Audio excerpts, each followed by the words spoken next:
सो आज नया chapter start करते हैं, चैप्टर ऑफ अ पार्टनर।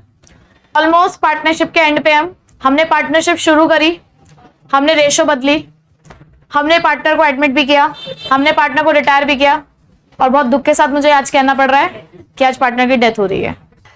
जब किसी पार्टनर की डेथ होती है तो हमें पढ़ना है कि उसका अकाउंटिंग ट्रीटमेंट क्या होता है। देखो, अगर देखा जाए तो इफेक्ट क्या रिटायरमेंट जैसा ही नहीं है। डेथ ऑफ अ पार्टनर का मतलब क्या है कि एक पार्टनर ने फर्म को छोड़ दिया है, अपनी इच्छा से नहीं छोड़ दिया है, उस भगवान की इच्छा से छोड़ा, लेकिन छोड़ तो दिया है, मतलब एक पार्टनर जा तो रहा है। रिटायरमेंट भी यही था, रिटायरमेंट में भी एक पार्टनर फर्म को छोड़ रहा था, लेकिन वहां वो अपनी इच्छा से छोड़ रहा था, तो इफेक्ट बिल्कुल सेम रहेगा। जो जो चीजें आपने रिटायरमेंट में पढ़ी, बिल्कुल वही सारी चीजें आपको डेथ में भी देखने को मिलेंगी। कुछ एक आध केस बस आपको थोड़ा सा अलग देखने को मिलेगा, अदरवाइज अकाउंटिंग ट्रीटमेंट बिल्कुल सेम है, क्योंकि वहां पर भी एक पार्टनर जा रहा है फर्म से, यहां से भी एक पार्टनर जा रहा है, बस इच्छा की बात है। वहां पर वॉलेंटरली जा रहा है या इनवॉलेंटरली जा रहा है, क्योंकि यहां उसकी खुद की इच्छा नहीं है। अब जब एक पार्टनर फर्म को छोड़कर जा रहा है, मतलब डेथ ऑफ अ पार्टनर के टाइम पे, देखो रिटायरमेंट तो प्रेडिक्ट की जा सकती है। तो जो आपने रिटायरमेंट में पढ़ा, अब देखो रिटायरमेंट का टाइम एक फिक्स था, क्योंकि एक तो नोटिस दे देते हो पहले, तो पता होता है कि रिटायरमेंट कब होने वाली है। आपने जितने भी क्वेश्चंस किए होंगे, जो स्टार्टिंग के क्वेश्चंस थे, उसमें रिटायरमेंट या तो साल के शुरुआत में हो रही है या साल के एंड में हो रही है या 6 महीने के बाद हो रही है, तो कैलकुलेशन करना कोई डिफिकल्ट नहीं था वहां पे हमारे पास। लेकिन डेथ कभी भी हो सकती है भाई। आपने साल शुरू किया, 10 दिन ही हुए थे, 10 दिन बाद डेथ हो गई। आपको अभी स्टार्ट किए हुए कुछ ही टाइम हुआ था, सपोज करो 6 महीने 15 दिन बाद डेथ हो गई, तो ऐसे में यहां पर जब आपको प्रॉफिट कैलकुलेट करना होगा या इंटरेस्ट ऑन कैपिटल कैलकुलेट करना होगा, तो हो सकता है आपको डेज का कंसिडरेशन भी लेना पड़े, क्योंकि जितने टाइम तक वो हमारे फर्म में रहा, जितने टाइम तक उसने सर्वाइव किया एक फाइनेंशियल ईयर में, आप उसे उतने टाइम तक का ही पैसा दोगे। जहां पर भी हम टाइम कंसिडरेशंस देखते हैं जिन जिन कैलकुलेशंस में, ठीक है। तो भाई ज्यादा कुछ नया नहीं है, यहां पर भी डेथ के टाइम पर भी आपको कुछ एडजस्टमेंट्स करनी होंगी, यानी कि भाई न्यू रेशो कैलकुलेट करना, और क्या कैलकुलेट करेंगे आप यहाँ पे, गेनिंग रेशो, ठीक है। यहां पर भी आप रीवैल्यूएशन करेंगे, यहां पर भी आप एक्यूमुलेटेड प्रॉफिट और लॉसेस को एडजस्ट करेंगे, यहां पर भी आप अकाउंटिंग फॉर गुडविल करेंगे, यानी कि यहां पर भी गुडविल को एडजस्ट किया जाएगा, यहां पर भी आप एडजस्टमेंट ऑफ कैपिटल करेंगे, ठीक है। अब देखो रिटायरमेंट के टाइम पे जब कोई एक पार्टनर जाता है तो वो क्या क्या चीजें लेकर जाता है, अपनी कैपिटल का बैलेंस है, दुआएं। रिटायरमेंट के टाइम पे क्या क्या लेके जाता है वो, अपनी कैपिटल का बैलेंस लेके जाएगा, एक्यूमुलेटेड प्रॉफिट और लॉस में उसका जो भी शेयर होगा वो लेकर जाएगा, अपनी गुडविल लेकर जाएगा, रिवैल्यूएशन का प्रॉफिट और लॉस बेयर करके जाएगा, वो सब चीजें करेगा। तो डेथ के टाइम पे भी तो यही सब चीजें देनी है हमने। तो रिटायरिंग पार्टनर में जो एक पार्टनर जाता है, वो उसका पैसा या तो हम उसे तुरंत पे कर देते हैं या उसके लोन में ट्रांसफर कर देते हैं। लेकिन एक डेथ हुए पार्टनर की, जिसको हम यहाँ पे डिसीज्ड पार्टनर कहते हैं, उसका पैसा उसे कैसे देंगे? ऐसे तो नहीं कहेंगे भाई उठ के पहले अपना पैसा लेके जा। क्या करोगे आप? क्या कहेंगे? उसके एग्जीक्यूटर को पैसा दिया जाता है, यानी कि जो उसका नॉमिनी है, जो लीगल रिप्रेजेंटेटिव है, हम उसे उसका पैसा देते हैं, ठीक है। तो यहाँ पर हम जो भी कैलकुलेशन करेंगे वो सारा पैसा किसको ट्रांसफर किया जाएगा? उसके एग्जीक्यूटर को, ठीक है। तो हम आज नंबर 1 करते हैं। देखो, ओम राम शांति। सो पार्टनर के नाम है ओम, राम और शांति, ठीक है। और शेयर कर रहे हैं प्रॉफिट और लॉस 1/2, 2/5 और 1/10 में। Find the new ratio of the remaining partner if Shanti dies. देखो किस पार्टनर की डेथ हुई है?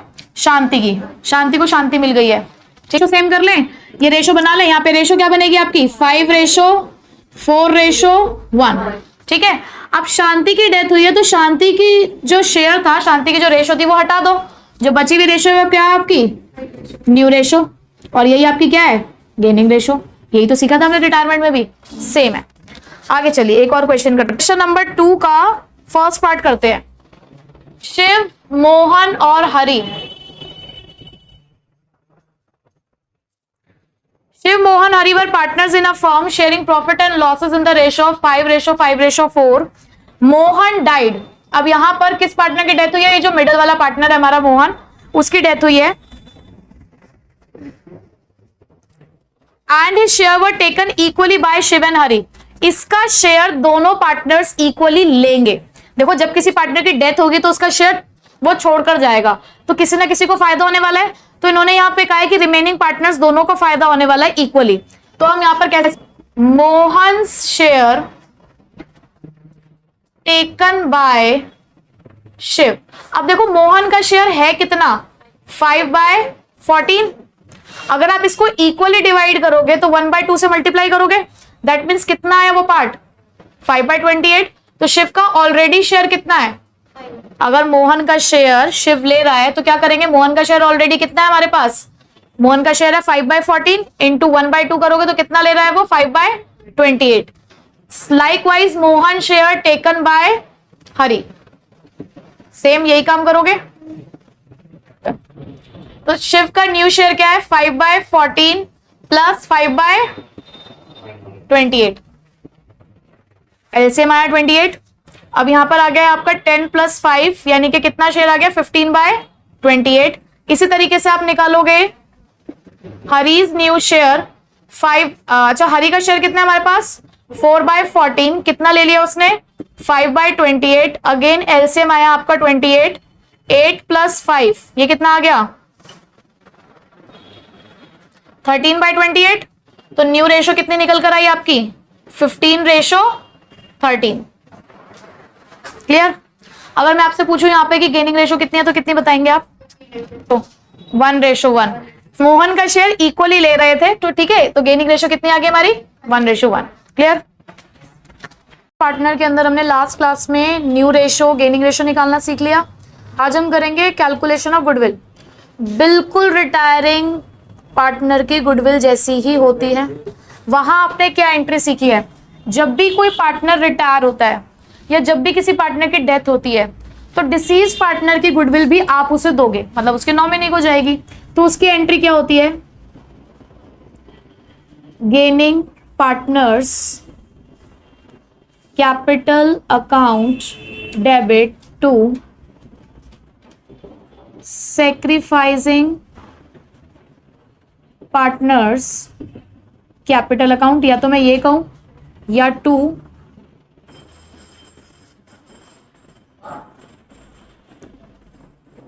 Disease partner capital account. ठीक है, मतलब ऐसे भी हो सकता है ना कि रिमेनिंग में से कोई सैक्रिफाइस निकल जाए तो वो, अदरवाइज डिसीज पार्टनर तो हमारा आता ही आता है, ठीक है, क्रेडिट साइड में, क्योंकि वो हमेशा सैक्रिफाइस्ड है। ये किस चीज की एंट्री हम पढ़ रहे हैं, गुडविल का treatment at the time of death of a partner. ठीक है, ये तो है डिसीज पार्टनर की गुडविल। आपने एक और गुडविल भी सीखी है इसके अंदर, हर चैप्टर के अंदर सीखी है गुडविल तो आपने, हिडन गुडविल नहीं, एग्जिस्टिंग गुडविल। एग्जिस्टिंग गुडविल की क्या एंट्री होती है, yes, old partners capital account debit to old partners capital account debit to goodwill. ये कौन सी गुडविल है हमारी, एग्जिस्टिंग गुडविल। बस इन्हीं दो गुडविल के साथ हमें डील करना है। और अगर मैं बात करूं goodwill raised and written off की,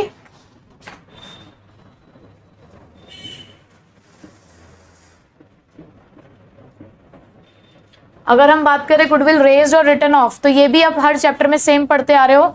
डिसीज पार्टनर के टाइम पे भी यही होगा, डेथ ऑफ द पार्टनर के टाइम पे भी। सबसे पहले हम गुडविल को रेज करते हैं, तो हम एंट्री करते हैं goodwill account debit to old partners capital account, क्योंकि ओल्ड पार्टनर लिखा है तो रेशो भी कौन सी है, ओल्ड। उसके बाद उसी गुडविल को हम राइट ऑफ करते हैं न्यू पार्टनर्स की कैपिटल से, तो new partners capital account debit to goodwill, कौन सी रेशो में, न्यू रेशो में। तो ये हमने रिवाइज कर लिया अपने तीनों कंसेप्ट दोबारा से, कि अगर डिसीज पार्टनर की गुडविल है तो gaining partners capital account to sacrificing partner, अगर एग्जिस्टिंग गुडविल है तो old partners capital account to goodwill. तीसरी गुडविल और कौन सी आपको देखने को मिल सकती है, रेज और रिटर्न ऑफ का केस। तो पहले रेज करनी है गुडविल टू ओल्ड पार्टनर्स, फिर उसको राइट ऑफ करना है new partners to goodwill. X, Y and Z were partners in a firm sharing profits in the ratio of 3:2:1। देखो क्वेश्चन में पहले डिटेल दी है, 3 पार्टनर्स हैं, उनकी रेशो दे रखी है 3:2:1। The firm closes its books on 31 March every year. Firm अपनी books हर साल 31 मार्च को क्लोज करती है। Y died on 30 June. Y नाम का हमारा जो पार्टनर है उसकी डेथ हुई है 30 जून को। ठीक है, उसके बाद लिखा है on wise death goodwill of the firm was valued at 60,000। और जिस टाइम पे उसकी डेथ हुई उस टाइम पे हमारी पूरी फर्म की गुडविल 60,000 की थी। Share in the profit of the firm till the date of his death was to be calculated on the basis of previous year profit which was 1,50,000। उन्होंने एक और इन्फॉर्मेशन दी है हमें क्वेश्चन के अंदर कि आपको ना वाई का प्रॉफिट कैलकुलेट करना है। अब वो प्रीवियस ईयर के प्रॉफिट के बेसिस पर है। देखो इस साल का तो प्रॉफिट हमें नहीं पता, क्योंकि इस साल अप्रैल में स्टार्ट हुआ हमारा सेशन, अप्रैल मई जून, 30 जून को उसकी डेथ हो गई, तो अभी तो प्रॉफिट एंड लॉस एप्रोप्रिएशन बना नहीं होगा, बीच में उसकी डेथ हो गई है। तो उन्होंने सोचा कि चलो ठीक है, लेकिन प्रॉफिट तो हमें देना पड़ेगा ना 3 महीने का, तो पिछले साल जो प्रॉफिट रहा होगा उसके बेसिस पे देंगे, और जो कि प्रॉफिट कितने का रहा था, 1.5 लाख रुपए का। अब उन्होंने कहा जनरल एंट्रीज करनी है गुडविल के लिए भी और प्रॉफिट के लिए भी। तो सबसे पहले गुडविल के लिए करते हैं हमें कैलकुलेशन करनी है कि कितनी गुडविल हमारे वाई की बैठती है, तो यानी कि वाई शेयर ऑफ गुडविल निकालते हैं हम सबसे पहले। वाई शेयर ऑफ गुडविल निकालने के लिए आपने क्या करना है, पूरी फर्म की गुडविल इनटू वाई का शेयर यानी कि 2/6। कितनी आई उसकी गुडविल, 20,000। पहले शेयर ही निकाल लो। अब ऐसे ही आप निकालोगे वाई शेयर ऑफ प्रॉफिट। पूरी फर्म का प्रॉफिट कितना है, 1,50,000। उसमें से वाई का शेयर कितना होगा, अगेन 2/6। लेकिन क्या पूरे साल का देंगे आप उसे प्रॉफिट, जितने टाइम तक वो जिंदा रहा, जितने टाइम तक उसने सरवाइव किया इस फाइनेंशियल ईयर में, 3 महीने तक ही रहा, अप्रैल मई जून। तो इसको आप मल्टीप्लाई करोगे 12,500। ठीक है, प्रॉफिट निकाल चुके, गुडविल निकाल चुके, एक बार गुडविल निकाल चुके। एक बार क्वेश्चन में चेक करना प्रॉफिट और वो जो दे रखा है गुडविल सेम आ रहा है। ठीक है, सबसे पहले गुडविल की एंट्री करते हैं। गुडविल की एंट्री होनी है गेनिंग टू सेक्रीफाइसिंग, यानी कि गेनिंग रेशो चाहिए। क्या है गेनिंग रेशो क्वेश्चन में, 3:1। गेनिंग पार्टनर्स हमारे एक्स और जेड, तो गुडविल की एंट्री बनी एक्स कैपिटल अकाउंट डेबिट जेड्स capital account debit to Y's capital account. कितनी गुडविल है वाई की, 20,000। कौन सी रेशो में बांटने जा रहे हैं आप, 3:1। तो आपने बांटा 20,000 को 3/4 और 1/4, यानी कि 15,000 और 5,000। ठीक, गुडविल की एंट्री क्लियर। बात आती है प्रॉफिट की। प्रॉफिट की एंट्री क्या होगी, नॉर्मली जब आप पार्टनर्स को प्रॉफिट डिस्ट्रीब्यूट करते हो तो कौन से अकाउंट से डिस्ट्रीब्यूट करते हो, profit and loss appropriation account. लेकिन वो कब बनता है, साल के एंड में। अभी तो साल का एंड हुआ नहीं है, तो ऐसे में हम एक न्यू अकाउंट ओपन करते हैं, क्योंकि हमें नहीं पता कि एक्चुअल प्रॉफिट कितना आने वाला है कितना नहीं। तो एक नए अकाउंट से उनको प्रॉफिट दिया जाता है जिसका नाम है profit and loss suspense account. कौन सा अकाउंट ओपन करेंगे, profit and loss suspense account. लेकिन ये वाला अकाउंट हम सिर्फ तभी ओपन करेंगे जब रेशो चेंज ना हो रही हो, जब आपको क्वेश्चन में न्यू रेशो नहीं दे रखी। अगर आपको क्वेश्चन में न्यू रेशो दे रखी है तो एक अलग मेथड है, अभी मैंने आगे प्रॉफिट वाला जब टॉपिक पढ़ाऊंगी तो उसमें बताऊंगी।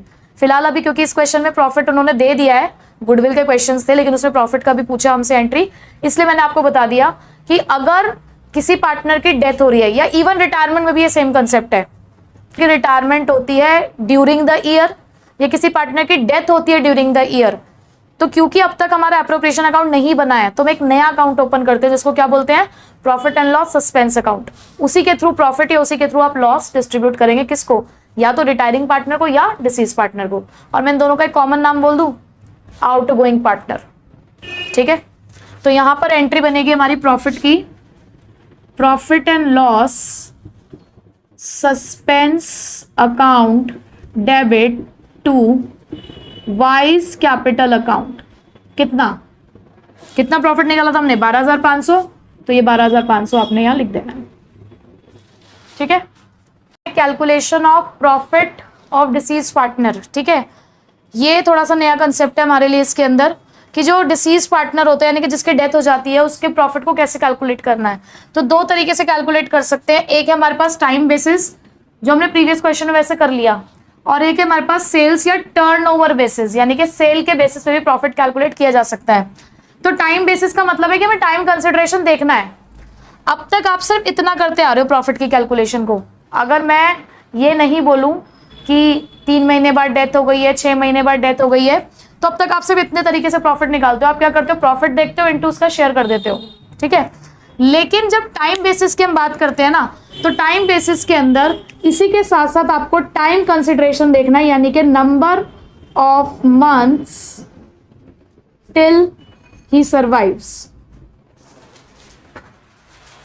यानी कि आपको क्वेश्चन में कंडीशन दे रखी होगी कि हम इस साल का प्रॉफिट कैलकुलेट करते हैं, हो सकता है प्रीवियस ईयर के प्रॉफिट के बेसिस पे या पिछले कुछ सालों के एवरेज प्रॉफिट के बेसिस पे। तो पहले तो आप वही कैलकुलेट करोगे इनटू हिज शेयर, उसका शेयर कितना है, क्योंकि वो प्रॉफिट तो सबका होगा, हमें तो उसका शेयर चाहिए, इनटू जितने नंबर ऑफ मंथ्स तक वो सर्वाइव किया करंट फाइनेंशियल ईयर में, वो मंथ्स आप मल्टीप्लाई करोगे, ठीक है। तो इसलिए मैंने इसको अलग से हाईलाइट करके यहाँ पे लिख दिया है नंबर ऑफ मंथ, क्योंकि ये है मेन चीज। ये चीजें तो देखो यहाँ भी आपको देखने को मिलेंगी, ये चीज है मेन कि आपको ये भी टाइम का कंसिडरेशन देखना, क्योंकि कौन सा बेसिस है हमारे पास, टाइम बेसिस। तो यही तो चीज कर रही है जो टाइम को रिप्रेजेंट कर रही है कि number of months till he survives, कि नए फाइनेंशियल ईयर में वो कब तक सर्वाइव किया, ठीक। ये तो बहुत ईजी है। उसके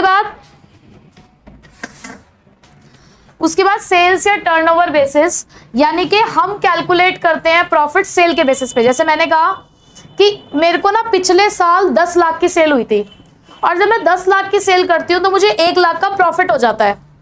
तो इसका मतलब कितना परसेंट प्रॉफिट हो जाता है मुझे, सीधे सीधे 10%।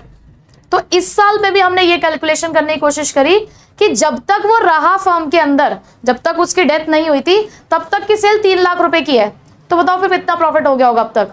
तो आप 3 लाख का 10% निकाल दोगे, 30,000, उसका शेयर मल्टीप्लाई कर दोगे। बिल्कुल यही चीज है कि यहां पर हम परसेंटेज ऑफ सेल्स कैलकुलेट कर लेते हैं कि हमें सेल के बेसिस पर कि इतने की सेल पर इतने का अगर प्रॉफिट हो रहा है तो कितना परसेंटेज ऑफ सेल्स प्रॉफिट होता है हमें, लास्ट ईयर प्रॉफिट अपॉन में लास्ट ईयर सेल्स इनटू 100। नहीं तो अगर परसेंटेज ऑफ सेल्स नहीं पूछी गई आपसे तो डायरेक्ट एक ही फॉर्मूला अप्लाई करोगे आप। क्या है formula, last year profit upon में last year sales, sales till date, जब तक उसकी डेथ नहीं हुई, मतलब जब तक वो रहा फर्म के अंदर तब तक की सेल्स इनटू हिज शेयर, ठीक है। अब देखो क्या फर्क दिख रहा है आपको दोनों में, यहां number of months time consideration है, यहां नंबर ऑफ मंथ्स लिखना ही नहीं है, क्योंकि यहाँ पे सेल्स है ही उतने मंथ्स के जितने मंथ्स तक वो रहा फर्म में। एंट्री क्या करनी है आपको, एंट्री करने से पहले कंडीशन चेक करनी है कि क्या आपको क्वेश्चन में न्यू रेशो दे रखी है या नहीं दे रखी है। अगर क्वेश्चन में न्यू रेशो गिवन है तो इसको बोलेंगे कि रेशो चेंज हो रही है। क्वेश्चन में न्यू रेशो नहीं गिवन है, इसका मतलब रेशो चेंज नहीं हो रही। अगर रेशो चेंज नहीं हो रही तो profit and loss suspense account use करना है। प्रॉफिट के लिए profit and loss suspense to deceased partner, loss के लिए deceased partner to profit and loss suspense, यहाँ पे ऐड होना रह गया है, ठीक है। उसके बाद अगर रेशो चेंज होती है तो प्रॉफिट के लिए गेनिंग टू सेक्रीफाइसिंग, वही डिसीज पार्टनर के नाम से ही, और अगर लॉस है तो सेक्रीफाइसिंग टू गेनिंग। कंसेप्ट हम पढ़ चुके हैं, मैंने आपको कंसेप्ट बता दिया था कि जब भी कोई डिसीज पार्टनर होता है उसके हमें शेयर ऑफ प्रॉफिट अगर देना है तो 2 तरीके हैं, टाइम बेसिस और सेल्स बेसिस, ठीक है। अब हमें क्वेश्चन की इंफॉर्मेशन के हिसाब से पता चलेगा कि वो टाइम बेसिस है या फिर सेल्स बेसिस, ठीक है। तो क्वेश्चन नंबर 9 कहता है हमारा दैट दिनकर, नवेता एंड वानी वर partners in a firm sharing profits इन 3:2:1, ठीक है। 3 पार्टनर्स है हमारे पास,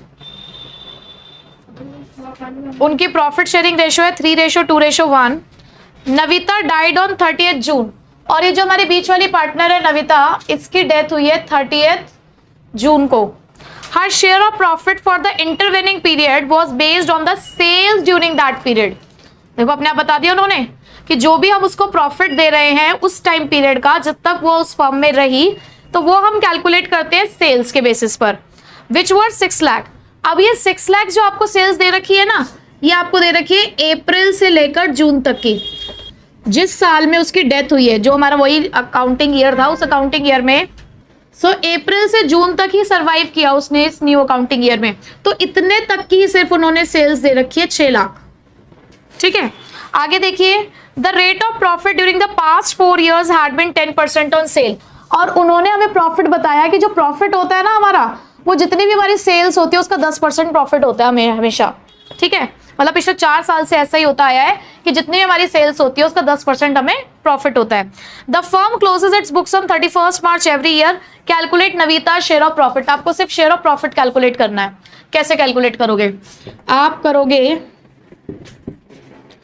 नवीताज शेयर ऑफ प्रॉफिट, सेल्स के बेसिस पे निकालोगे। तो सेल्स के बेसिस पे कैसे निकालना है? देखो, सबसे पहले पूरे साल की सेल्स कितनी है? पूरे साल की है क्या?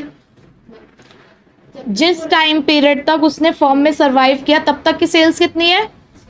6 लाख। ये सेल्स है, हमें निकालना है प्रॉफिट। उन्होंने बोला प्रॉफिट कितना होता है आपको? 10%। तो इसी का निकाल लो 10%, 60,000 आएगा। ये कैलकुलेशन हम कंटिन्यूशन में कर देते हैं। इनटू इसका शेयर कितना है फर्म के अंदर? निविता का कितना शेयर है? 2/6। तो कितना आएगा ना? 20,000। क्वेश्चन नंबर 13 है, राम, मनु और हरि 3 पार्टनर्स है फर्म के अंदर, शेयर कर रहे थे प्रॉफिट और लॉस, पता नहीं कौन सी रेशो में, जो मैं देना ही रखी है। हरि डाइड ऑन 30th जून। इस पार्टनर की डेथ हुई है 30th जून को, ठीक है, सारे मिलकर 30th जून को ही गए हैं। His share of profit from the closure of last accounting year till the date of his death was to be calculated on the basis of average of 3 completed financial years। Underline करें इस बात को, उन्होंने बताया आपको कि कैसे calculate करना है। कंडीशन क्या है? On the basis of average of 3 completed years। पिछले 3 साल के प्रॉफिट्स का आपको एवरेज निकालना है, और पिछले 3 साल के प्रॉफिट्स आपको दे भी रखे हैं, 1,10,000, 1,20,000, 1,30,000। Calculate Hari share of profit till the date of his death and the pass the journal entry for the same. ठीक है। अच्छा मुझे ये बताइए, क्वेश्चन में ना कहीं पे भी रेशो नहीं दे रखी, तो इनकी रेशो क्या है? इक्वल 1:1:1। जब क्वेश्चन में रेशो ना गिवन हो तो हमें पता है कि क्या रेशो होती है? 1:1:1। ठीक है, तो अब कैलकुलेट करते हैं। तो सबसे पहले हमें क्या करना है? देखो, सबसे पहला काम है हमारा एवरेज प्रॉफिट निकालना है, क्योंकि उन्होंने बोला था कि एवरेज प्रॉफिट के बेसिस पर है उसका शेयर। तो एवरेज प्रॉफिट के लिए 3 साल के प्रॉफिट लेंगे हम। बताइए प्रॉफिट्स कितने कितने हैं? एक तो है 1,20,000, 1,30,000 और 1,10,000। आगे पीछे कर दिया मैंने, देख लेना। ठीक है, 3,60,000 डिवाइडेड बाय 3, तो कितना आ गया ये? 1,20,000। हमें चाहिए सिर्फ बिल्कुल हमें चाहिए सिर्फ हरी शेयर ऑफ प्रॉफिट। तो 1,20,000 इंटू हरी का शेयर बिजनेस में कितना है? 1/3। उसकी डेथ कब हुई है? 30th जून। अप्रैल, मई, जून, 3 महीने के लिए। तो 3 महीने के लिए कैलकुलेट करोगे कितना आएगा? 10,000। क्लियर? ऊपर वाला सेल्स बेसिस पे था, इसलिए देखो हमने मंथ्स नहीं मल्टीप्लाई करे। ऊपर वाला क्वेश्चन हमारा सेल्स बेसिस था, तो हमने सेल के बेसिस पे प्रॉफिट निकाला। देखो नीचे वाला टाइम बेसिस पर है, इसलिए हमने टाइम का कंसिडरेशन लिया कि 3 महीने हमने मल्टीप्लाई किए। और देखो ऊपर टाइम ना लेने का एक और रीजन भी है, ये सेल है ही उस 3 महीने की, पूरे साल की सेल थोड़ी है ही 3 महीने की सेल। ठीक है, अब हमें करनी है जनरल एंट्री। मैंने आपको जनरल एंट्री की 2 चीजें बताई थी जनरल एंट्री करने से पहले, रेशो चेंज और रेशो नॉट चेंज। क्या यहाँ पे रेशो चेंज हो रही है? आपको क्वेश्चन में न्यू रेशो दे रखी है? नहीं। तो अब ये मानकर चलेंगे कि रेशो चेंज नहीं हो रही। और जब रेशो चेंज नहीं हो रही तो कौन से अकाउंट से प्रॉफिट और लॉस आप देते हो? Profit and loss suspense account. तो आपकी जर्नल एंट्री बनी प्रॉफिट एंड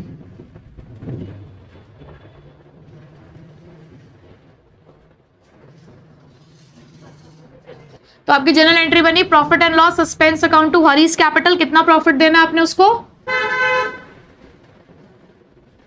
आपने उसको देना है 10,000। ठीक है, कंप्लीट। तो क्वेश्चन नंबर 10 में 3 पार्टनर है, कौन? अनिल, सुनील और हरि। ठीक है, अनिल, सुनील और हरि 3 पार्टनर्स हैं, इक्वल पार्टनर्स है तीनों। उन्होंने बोला है कि तो सुनील की जो है डेथ हुई है कौन से पीरियड पे? 31 दिसंबर को उसकी डेथ हुई है, और 31 दिसंबर के तक के पीरियड का हमने अकाउंट्स बना लिए हैं। मैंने आपको एक बात समझाई थी लास्ट क्लास में कि profit and loss suspense account हम इसलिए खोलते हैं क्योंकि जब ड्यूरिंग द ईयर किसी पार्टनर की डेथ हो जाती है तो तब तक profit and loss appropriation account नहीं बना होता। लेकिन आपको क्वेश्चन में एक बात लिखी हुई है, अकाउंट्स वर प्रिपेयर्ड, अकाउंट्स बन चुके हैं 31 दिसंबर को। तो जब अकाउंट्स बन गए हैं तो आपने प्रॉफिट एंड लॉस एप्रोप्रिएशन से ही बांटा होगा प्रॉफिट, ठीक। और क्योंकि आपने 31 दिसंबर तक बांट दिया है तो यहां पर अब आपको मंथ्स का कंसिडरेशन नहीं देखना। दैट मींस हमारी, और यहां पे देखो कहीं पे लिखा भी नहीं कि बुक्स कब क्लोज हो रही हैं, लिखा है क्या क्वेश्चन में कहीं कि बुक्स कब क्लोज हो रही है? तो हम ये मानकर चल रहे हैं कि हमारी बुक्स कब क्लोज हो रही है, 31 दिसंबर को ही हो रही है, तो यहाँ आपको मंथ्स का कंसिडरेशन नहीं देखना। तो अब जब आप यहाँ पर सुनील का प्रॉफिट शेयर निकालोगे तो मंथ्स मल्टीप्लाई करने की जरूरत ही नहीं है, ठीक है। और डायरेक्ट आप एंट्री पास करोगे क्या, profit and loss appropriation account debit to, तीनों में बांटना है क्योंकि अकाउंट्स प्रिपेयर हो चुके हैं। Sunil's capital account to Sunil's capital account to Harish capital account. 6 lakh को बांटोगे इक्वली तो कितना आएगा, 2-2 लाख, बस कंप्लीट क्वेश्चन। हाँ, अगर अकाउंट्स प्रिपेयर्ड हो चुके हैं तो एप्रोप्रिएशन यूज करना, ये ध्यान रखना बस, ठीक है। नहीं प्रिपेयर्ड हुए तो हम profit and loss suspense use कर रहे हैं। हाँ, तो देखिए जरा 18th question, X, Y and Z were partners in a firm and Z died on 31st में। एक तो सारे पार्टनर इतने बढ़िया हैं कि आपको बहुत ज्यादा कैलकुलेशन करने की जरूरत नहीं पड़ रही है, सारे एंड में ही डेथ हो रही है ना। Share of profit from the closure of last account till the date of his death was to be calculated on the basis of average of 3 completed years of profit. हमें जो profit calculate करना है वो 3 completed years के basis पे करना है। 3 साल के प्रॉफिट आपको दे भी रखे हैं, 18, 19 और 17,000, ठीक है। Calculate Z share of profit till his date of death and pass the journal entry for the same. पहला केस है रेशो डजंट चेंज का, दूसरा केस है रेशो चेंज हो रही है 3:2 में। तो ये क्वेश्चन मैं इसलिए करा रही हूँ क्योंकि जो मैंने आपको बोला था ना कि रेशो चेंज होती है तो अलग एंट्री होती है और रेशो चेंज नहीं होती तो अलग एंट्री होती है, तो इससे हमें पता चल जाएगा कि क्या डिफरेंस है। हाँ जी, तो पहले हम प्रॉफिट कैलकुलेट कर लेते हैं। देखो प्रॉफिट कैलकुलेट करना तो सेम रहेगा, तो हम प्रॉफिट कैलकुलेट करते हैं। हमें एवरेज प्रॉफिट निकालना है पिछले 3 साल का। तो एवरेज प्रॉफिट निकालने के लिए उन्होंने हमें इंफॉर्मेशन दे रखी है 3 साल के प्रॉफिट की, 18, 19, 17।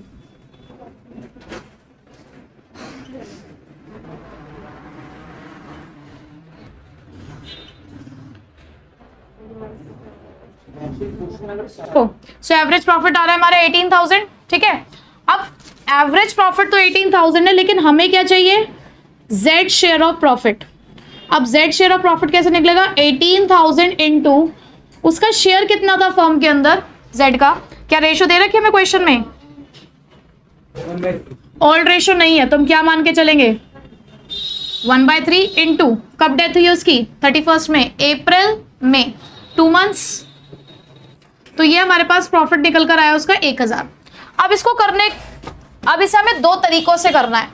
एक तरीका है व्हेन रेशो डजंट चेंज, यहां पे वो कह रहे हैं कि रेशो चेंज नहीं हो रही। अगर रेशो चेंज नहीं हो रही है तो कौन से अकाउंट से प्रॉफिट देना है, profit and loss suspense account debit to Z's capital account. कितना प्रॉफिट, 1,000, ठीक है। दूसरे में हमें कहा गया कि रेशो चेंज हो रही है और कौन सी रेशो नहीं हो गई हमारे पास, 3:2। तो ऐसे केस में पहले आपको गेनिंग रेशो निकालनी पड़ेगी, ठीक है। तो हम यहां पर गेनिंग रेशो भी निकाल लेते हैं। Gaining ratio is equals to new minus old, ठीक है। तो x की न्यू रेशो क्या है, 3/5 और ओल्ड रेशो क्या रही थी उसकी, 1/3। तो आपने एलसीएम लिया 15, 9 - 5, 4/15, ये भी गेन कर रहा है। फिर उसके बाद y की देखोगे, y की न्यू रेशो है 2/5, ओल्ड रेशो 1/3, एलसीएम आया 15, 6 - 5, 1/15। तो हमारे पास गेनिंग रेशो आ चुकी है 4:1। अब एंट्री क्या होगी, आपको पता है प्रॉफिट के लिए एंट्री क्या होती है, गेनिंग टू सेक्रीफाइसिंग, ठीक है। तो x capital account debit, Y's capital account debit to Z's capital account. 1,000 का प्रॉफिट जो कि आप कौन सी रेशो में बांटने जा रहे हैं, 4/5 इसको मिलेगा, मतलब 4/5 इसके कैपिटल से निकलेगा और 1/5 यहां से। इस क्वेश्चन में कुछ खास नहीं था, सब कुछ पुराना था, सिर्फ मुझे आपको क्या बताना था, एक डिफरेंस होगी तो profit and loss suspense use होगा, रेशो चेंज होगी तो गेनिंग टू सेक्रीफाइसिंग प्रॉफिट के लिए और सेक्रीफाइस टू गेन लॉस के लिए, ठीक है। और अगर यहां लॉस होता तो Z's capital to profit and loss expense, entry reverse हो जाती है, ठीक है।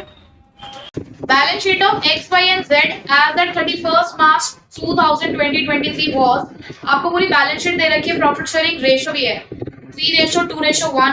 Z डाइड, तीनों पार्टनर में से Z की डेथ हुई है, तो यहाँ हम Z का ही कैपिटल अकाउंट बनाएंगे। देखो अब हम टॉपिक कवर करने जा रहे हैं कि जब एक पार्टनर की डेथ होती है तो उसको कुछ पैसा देना होता है हमने, और कुछ पैसा लेना भी होता है, तो उसके कैपिटल अकाउंट को बनाकर हम ये फाइंड आउट करने की कोशिश कर रहे हैं कि उसका कितना पैसा ड्यू है, हमने कितना लेना है या उसने कितना देना है हमें।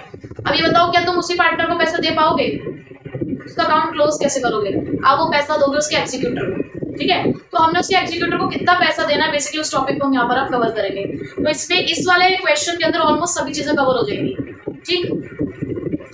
तो नीचे पूछा तो आपसे इस क्वेश्चन में जनरल एंट्री है, बट पहले अकाउंट सीख लेते हैं अच्छे से। तो जनरल एंट्री तो वैसे भी आप बहुत टाइम से करते हुए आ रहे हैं, तो आपको ऐसी कोई दिक्कत होगी नहीं, ठीक है। तो सबसे पहला काम क्या होता है, पहले मुझे ये बताइए, जब भी आप कैपिटल अकाउंट बनाते हैं तो बैलेंस, तो आप यहाँ पे लिखेंगे बाय बैलेंस कितना है, Z का बैलेंस देखो 12,000, ठीक है।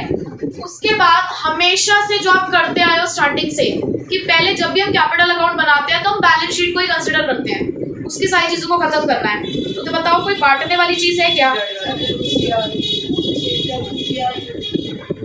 वर्कमैन कंपेंसेशन रिजर्व है, लेकिन उसको बांटने से पहले देख लो नीचे कोई लायबिलिटी तो नहीं है वर्कमैन कंपेंसेशन की, कोई क्लेम वगैरह कुछ है नहीं है, तो पूरा वर्कमैन कंपेंसेशन बांट देते हैं, मतलब उसका शेयर निकाल लेते हैं। वर्कमैन कंपेंसेशन रिजर्व 6000 इंटू उसका शेयर कितना है फॉर्म में, Z का 1/6, तो ये कितना हो गया 1000, ठीक है।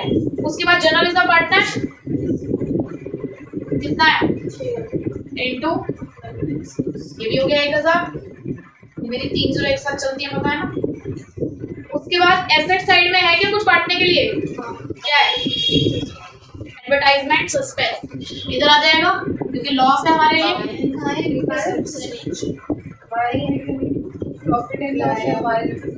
तुम्हारे पे प्रॉफिट एंड लॉस के नाम से, हमारे पे एडवर्टाइजमेंट सस्पेंस के नाम से, कोई बात नहीं है तो लॉस, ये मतलब आपको डेबिट साइड में लिखना है तो 6000 का इंटू 1/6, ये भी आ गया आपका 1000, ठीक है। अब आते हैं पॉइंट्स पर। नंबर ए है goodwill is to be calculated on the basis of 3 years purchase of 5 years average profit. पिछले 5 साल का आपको प्रॉफिट लेना है और एवरेज निकालना है, तो ठीक है निकाल लेते हैं हम यहाँ वर्किंग नोट के अंदर। देखो भाई एवरेज प्रॉफिट के लिए एक है हमारे पास कितना 24,000, 16,000, 20,000, 10,000 और 5,000 डिवाइडेड बाय 5, कितना आ रहा है टोटल 30, 40, 50, 60, 70, 75।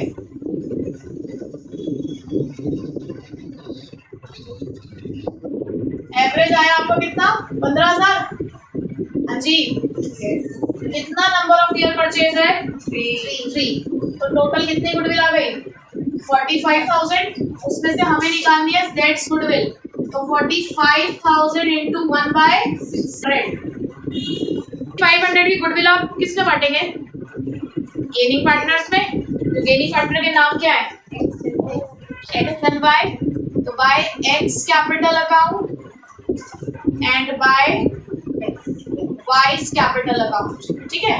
7500 बांटने रेशो बताइए आप, गेनिंग रेशो क्या है, अगर रेशो यहाँ पर 3:2:1 है, Z का शेयर हटाया, गेनिंग रेशो क्या बची 3:7:5।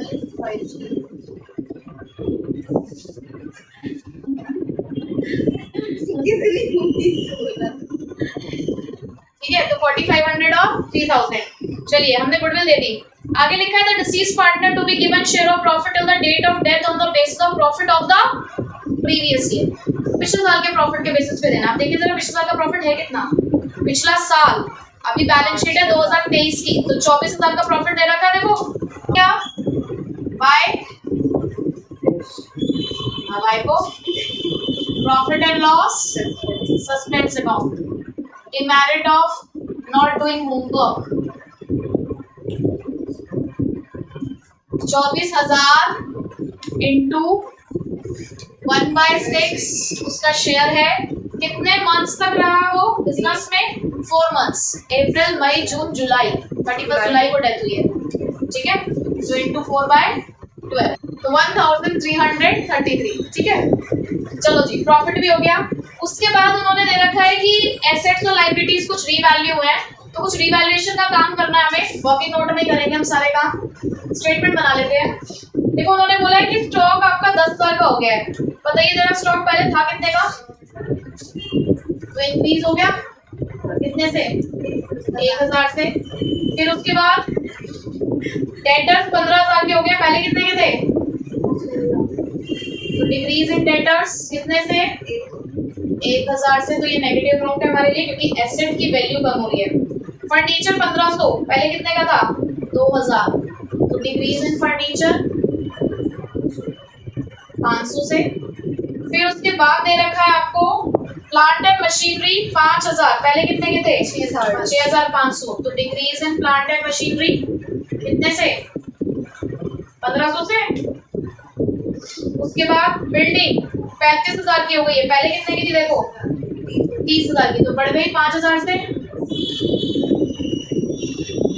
कितने से बढ़ी है? 5,000 से, ठीक है। उसके बाद है अ bill receivable for 600 was found worthless. क्या मतलब है इसका? 600 रुपए का बिल था जो हमारे पास आना था पैसा, वर्थलेस, अब पैसे नहीं मिलने वाले इस जगह में, ठीक है। तो डिक्रीज इन बिल रिसीवेबल कितने से? 600 का है ना, हमारे में 600 का है, ठीक है।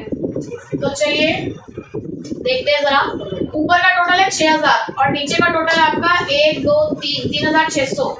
6,000 में से 3,600 का कितने बचे? क्या 2,400। क्या तो 2,004 का आपको 2,400 का क्या है? ये प्रॉफिट ऑन रिवैल्यूएशन, ठीक। किस साइड दोगे? Credit side. By revaluation account 2400 into इसका शेयर कितना है?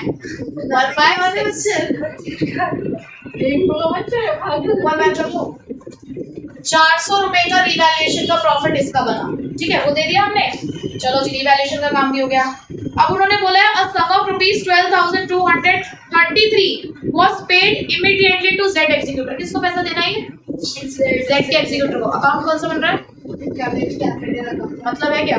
अभी को अभी फिलहाल हम लोग निकालेंगे अमाउंट, ठीक है। बताइए जरा कितना अमाउंट आ रहा है टोटल? तो टोटल आ रहा है हमारा 23,233। तो यहाँ पे भी लिखोगे आप 23,233।